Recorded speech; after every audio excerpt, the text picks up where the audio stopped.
So in this session, we will discuss about menstrual cycle. Okay. So as the topic indicates, it's a cyclic event of human female reproductive system. अब ये cyclic event है क्या?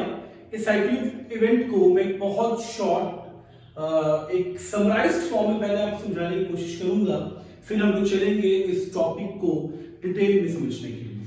Okay, तो इस topic में सबसे basic चीज क्या है कि it's a cyclic event. And cyclic event का मतलब क्या हुआ कि प्रोसेस कंटिन्यूएशन में आएगा. कंटिन्यूएशन में आएगा मतलब क्या है इसका कि एक मैं फ्लोचार्ट के थ्रू अगर समझाने की कोशिश करूं तो in human female ovary releases ओवा. तो व्हेन ओवरी रिलीजेस ओवा तो दोनों में से कोई एक ओवरी ही ओवा रिलीज करेगी. ओके, ये चीज आपको याद रखनी है, दोनों ओवरी एक साथ ओवा रिलीज नहीं करेगा, तो कोई एक ओवरी ही ओवा रिलीज करेगी.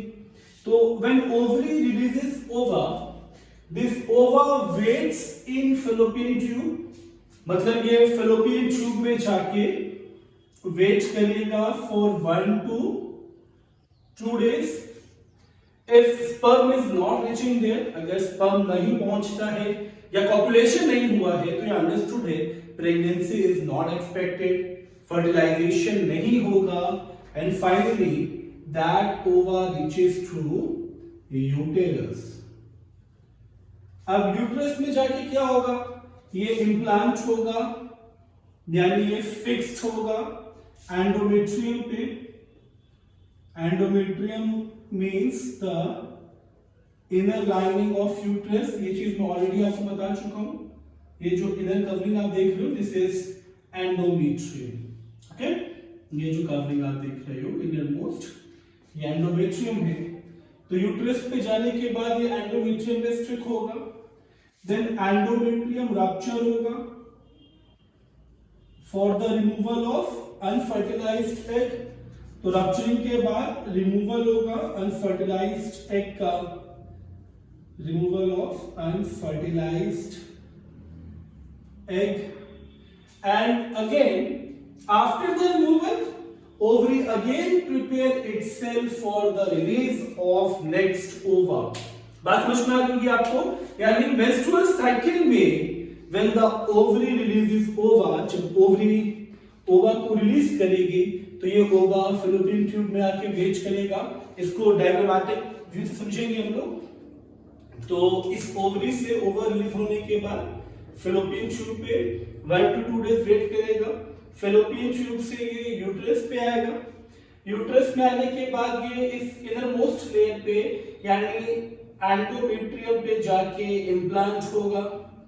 ओके, एंडोमेट्रियम पे इम्प्लांट होने के बाद अब स्पर्म तो यहाँ पहुंचा नहीं था, तो फर्टिलाइजेशन हुआ नहीं, तो ये बहुत थिन स्पॉन्जी लाइनिंग बनेगी. But this lining is of no use, कोई यूज तो है इस लाइनिंग का. तो एंडोमेट्रियम ब्रेक होगा and unfertilized egg along with the broken tissue, broken tissue मतलब the remnants of endometrium along with the blood vessel, ये रप्चरिंग पार्ट जो होगा, ब्रोकन पार्ट जो होगा वो वेजाइनल कैनाल से बाहर आएगा. एंड इस प्रोसेस को बोलते हैं मेंस्ट्रुएशन. बात समझ में आ गई होगी आपको. अब इस प्रोसेस को हम लोग स्टेप बाय स्टेप समझेंगे क्योंकि ये बहुत इंपॉर्टेंट टॉपिक है, तो कहीं पे भी स्टेप को हम लोग मिस नहीं कर सकते. ओके, तो इस टॉपिक को मैं स्टार्ट करूंगा with the proper concept of menstrual cycle. Okay, तो human female reproductive system, in human female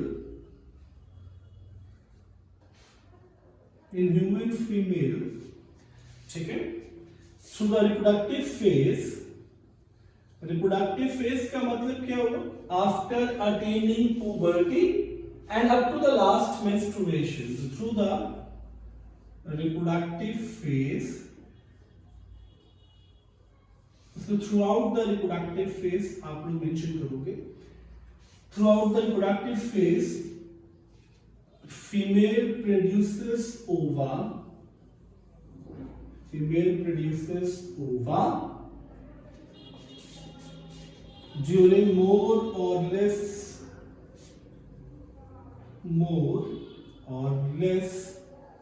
a regular interval of time,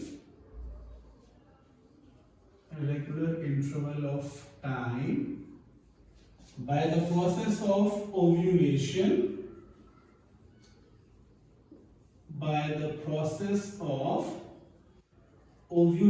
अब ये ओव्यूलेशन प्रोसेस भी बहुत इंपॉर्टेंट है। ओव्यूलेशन का मतलब क्या होता है? तो आप प्रोसेस ऑफ रिलीजिंग ओवा फ्रॉम द ओवरी, तो मैं यहां मेंशन कर रहा हूं ओव्यूलेशन को भी।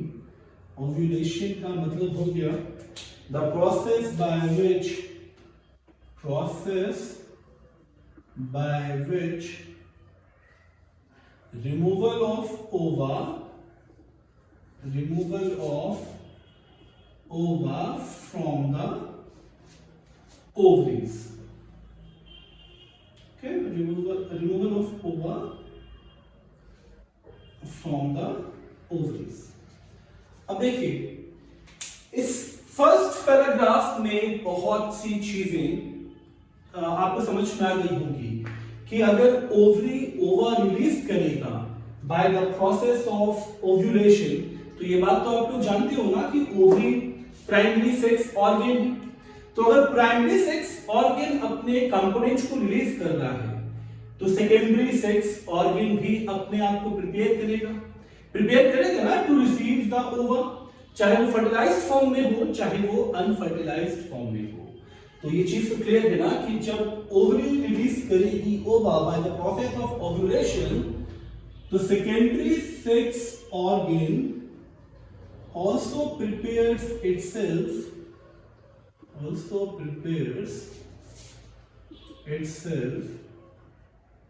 to receive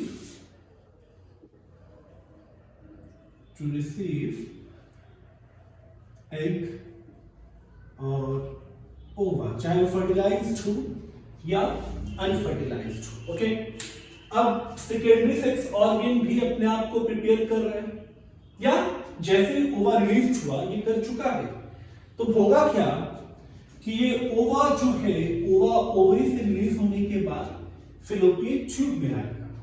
तो ova enters into fallopian tube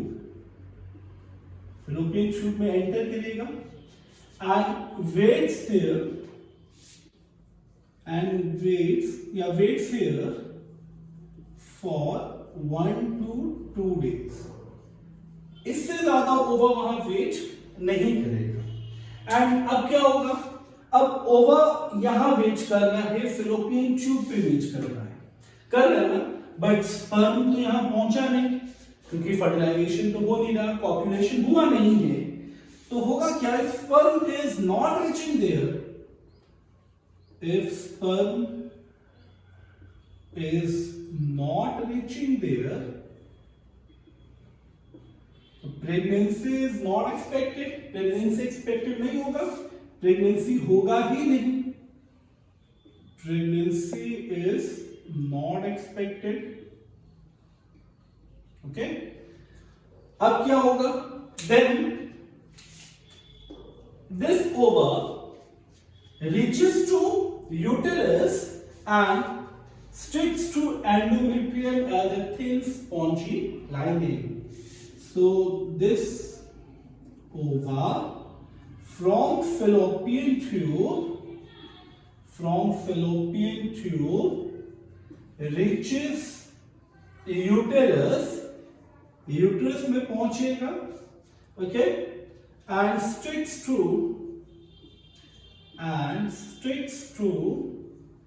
endometrium as thin spongy lining।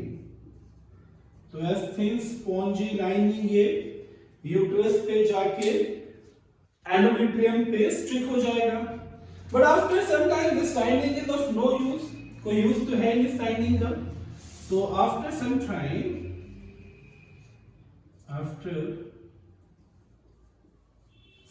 time this lining is of no use is of no use. So unfertilized egg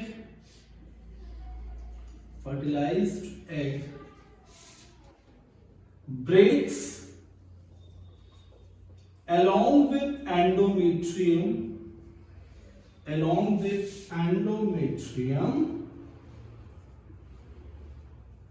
and blood vessels also ruptured क्योंकि जब endometrium break होगा तो endometrium के just नीचे blood vessels present होती हैं, तो blood vessels भी रप्चर होगा एंड द एंटायर मटेरियल में क्या क्या होगा? अब एंटायर मटेरियल में क्या क्या प्रेजेंट होगा? पहला हो गया अनफर्टिलाइज्ड एग, यानी जिस ओवा की हम लोग बात कर रहे थे जो फर्टिलाइज्ड नहीं हुआ. Then endometrium and ruptured blood vessels,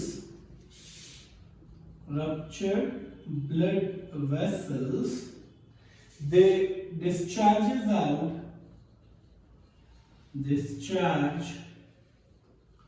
through vaginal opening, and this process is known as menstruation. Okay, so this process is known as menstruation.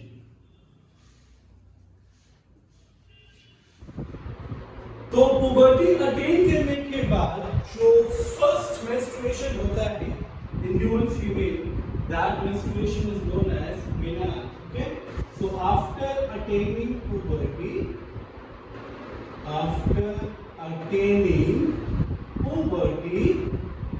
Puberty का मतलब समझ में आ रहा है ना, जब सेकेंडरी सेक्सुअल ऑर्गन्स डेवलप हो जाते हैं. तो first menstruation is known as menarche. The first menstruation is known as menarche, and the last menstruation जब reproductive potential lost हो जाता है, the last menstruation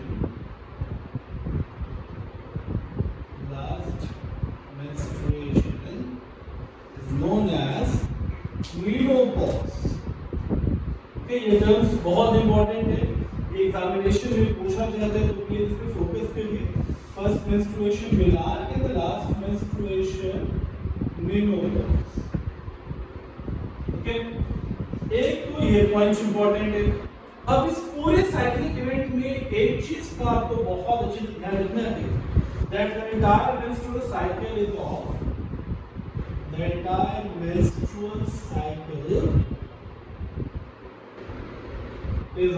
28 days. ये पूरी 28 डेज की साइकिल है. Okay, 28 days. एंड इस साइकिल को मैं ऑलरेडी बता चुका हूँ कि ओवरी से ओवा रिलीज होगा. ओवा रिलीज होने के बाद फेलोपियन ट्यूब पे वेट करेगा for 1 to 2 days, and if sperm is not reaching there, ये ओवा यूट्रस में आएगा और एंडोमेट्रियम पे स्टिक हो जाएगा. तब एंडोमेट्रियम ब्रेक होगा और साथ ही साथ ये अनफर्टिलाइज्ड एग भी ब्रेक होगा, एंड इसके जस्ट नीचे, एंडोमेट्रियम के जस्ट नीचे ब्लड वेसल्स जो होती है वो भी रप्चर होगी, और ये सारा कंटेंट वेजाइना से डिस्चार्ज होगा, एंड इस डिस्चार्ज को हम बोलते हैं मेंस्ट्रुएशन. ओके, यानी जब ओवरी अपना गैमेट रिलीज करेगी, सेकेंडरी सेक्स ऑर्गन में भी चेंजेस आएंगे. तो ये जो 28 डेज का साइकिल है, इसको आप सिर्फ 4 स्टेजेस में याद रखो जो बहुत इंपॉर्टेंट है. तो cycle starts with first phase, that is menstrual phase,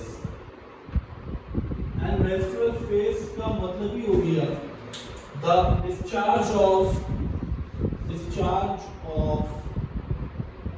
unfertilized egg,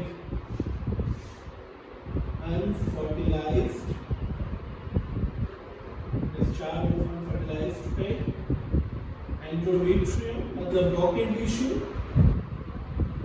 and ruptured blood vessels.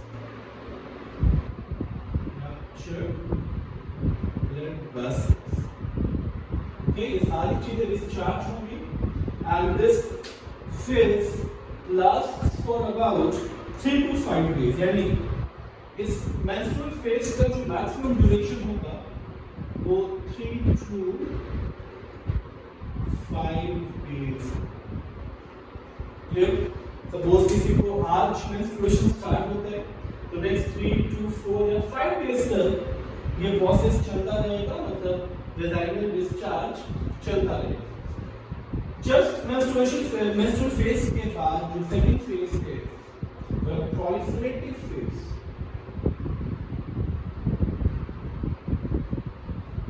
And proliferative phase क्यों important है?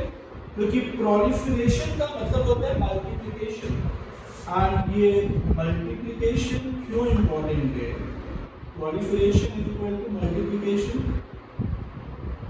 और यहाँ किस पर्टिकुलर पार्ट के मल्टीप्लिकेशन की बात हो रही है, ये चीज आपको समझनी है. अब एक बहुत बेसिक चीज, अगर एंडोमेट्रियम रप्चर हो जाएगा तो एंडोमेट्रियम तो लॉस्ट हो गया, यानी इनर मोस्ट कवरिंग तो बची नहीं. तो जब नेक्स्ट टाइम ओवा आएगा वो किस पे स्टिक होगा?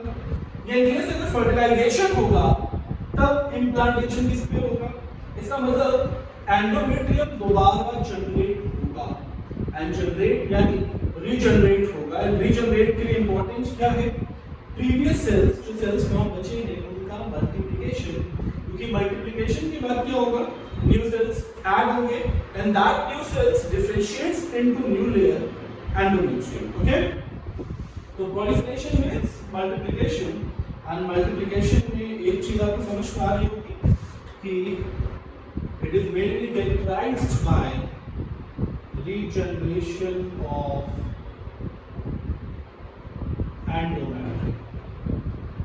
Okay, तो proliferative phase में मेन चीज आपको याद रखनी है regeneration of endometrium, and ये भी phase आपका 10 to 12 days तक कंटिन्यू करता है. ओके, इस फेज में एंडोमेट्रियम तो रीजनरेट होता ही है. ये जो फैलोपियन ट्यूब की इनर लाइनिंग है सीरिएटेड एपिथेलियम, ये भी डेवलप होता है विद मोर एंड मोर सीलिया, ताकि मूवमेंट ऑफ अनफर्टिलाइज्ड एग या फर्टिलाइज्ड एग भी प्रमोट हो ड्यूरिंग द नेक्स्ट फेज. अब थर्ड फेज ये भी बहुत इंपॉर्टेंट है, ओव्यूलेटरी फेज.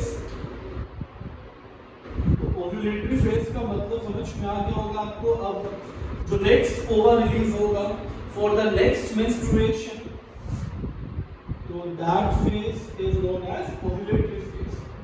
यानी यहाँ पे एक चीज क्लियर है कि ovulatory phase is characterized by ovulation. Okay, ovulation का मतलब क्या हुआ? रिलीज ऑफ नेक्स्ट ओवा. हालांकि सिर्फ रिलीज ऑफ ओवा is ovulation, but cyclic events में अब एक ओवा रिलीज हुआ, वो रिलीज होने के बाद एंडोमेट्रियम पे गया, फिर एंडोमेट्रियम से ब्रेक होने के बाद डिस्चार्ज हुआ, फिर नेक्स्ट ओवा आया, और ये साइकिल पूरा चलता रहेगा. ओके, तो ये जो ओवा है मैं इसको नेक्स्ट ओवा की कैटेगरी में ऐड करूं ताकि आपको साइक्लिक प्रोसेस जो है वो समझ आता रहे. तो ये हो गया रिलीज ऑफ नेक्स्ट ओवा. एंड इस ओव्यूलेटरी फेज को बहुत इंपॉर्टेंट माना जाता है क्योंकि इस टाइम पे LH हार्मोन अपने पीक पे होता है, लुटिनाइजिंग हार्मोन, एंड इस फेज को हम LH सर्ज भी बोलते हैं. एंड फीमेल्स में ये हाईली फर्टाइल पीरियड होता है. हाईली फर्टाइल पीरियड का मतलब इस टाइम पे अगर इंटरकोर्स होगा तो प्रेगनेंसी डेफिनेटली होगी. तो ये highly fertile period. Okay, ovulatory phase mainly mid of menstrual cycle में होता है. Okay, जिसको हम लोग 12 to 16 days तक कंटिन्यू करते हैं. मतलब फर्स्ट डे आपका menstrual flow हुआ तो 3rd to 5th डे तक ये चला. ओके, फिर 10th डे पे जब हम आते हैं फ्रॉम फर्स्ट, मान लो किसी को 1st ऑफ जैन को मेंस्ट्रुएशन हुआ है तो 5th जैन तक उसका मेंस्ट्रुअल फ्लो है, 10th टू 12th जैन तक उसका एंडोमेट्रियम रिजनरेट हो जाएगा एंड देन 12 टू 16 जैन तक उसका ओव्यूलेटरी पीरियड होगा, स्पेस में स्लाइट फ्लक्चुएशन हो सकता है and finally the 4th phase is secretary phase and ये बहुत इंपॉर्टेंट है क्योंकि सेक्रेटरी फेज में ये जो ओवेरियन फॉलिकल है जिसके रिलीज से, जिसके ब्रेकडाउन से ओव्यूलेशन हुआ है या रिलीज ऑफ ओवा है, वो ब्रोकन ओवेरियन फॉलिकल जो कंपोनेंट्स होते हैं ब्रोकन ओवेरियन फॉलिकल के, वो ट्रांसफॉर्म हो जाते हैं into yellowish conical mass known as corpus luteum which releases progesterone and that secretion is characterized by secretory phase. Okay, so the ruptured ovarian follicle,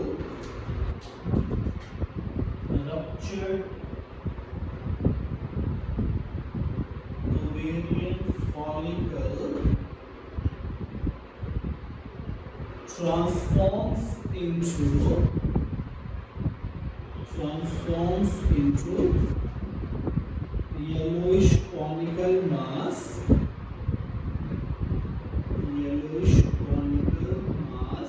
मैं इसको यहाँ कंटिन्यू कर रहा हूँ, which is known as corpus luteum, and a corpus luteum बहुत important है because it secretes corpus luteum because it secretes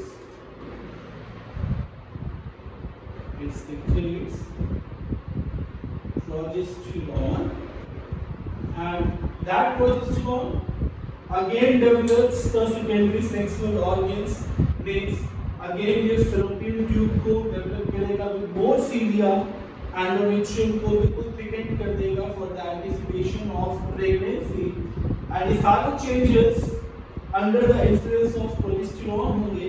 That's why the secretion of progesterone is characterized by secretory phase. So I hope ये video आपको पसंद आया होगा. अगर video आपको पसंद आया है तो प्लीज चैनल को जितना हो सके लाइक करें, शेयर करें एंड सब्सक्राइब करें. Thank you for watching my video. Thank you.